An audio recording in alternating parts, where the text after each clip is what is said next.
সবাইকে, আশা করি সবাই ভালো আছেন। আমাদের ব্যাঙ্গালোরে এখন ভালো বৃষ্টি হচ্ছে এবং ঠান্ডাও রয়েছে, আর আমার কাছে একটু গুড় বেঁচেছিল, তাই ভাবলাম আবার অফ সিজনে পিঠেটা করেই ফেলি। পিঠের ব্যাটারটা আমি অল্প সুজি আর আটার সঙ্গে করেছি, আর যে ছেই বা ভিতরের পুরটা সেটা মাওয়া মানে রেডিমেড মাওয়া আর খোয়া, যেটা তোমার ন্যাচারালি নারকলের পুর, ওটা দিয়ে করেছি গুড়ের সঙ্গে।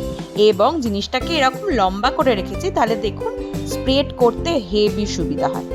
আর যখন পিঠে করবে ডোসার মতো মাথায় রাখবে যে তাওয়াটা খুব গরম করে ঠান্ডা করে নিতে হবে।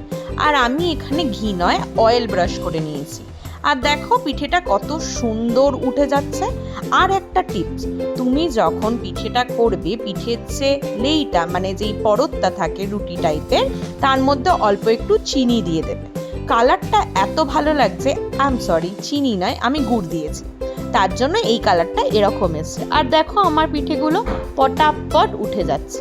অ্যাকচুয়ালি পিঠে করার সময় গ্যাসটা একটু ধ্যান রাখতে হয়।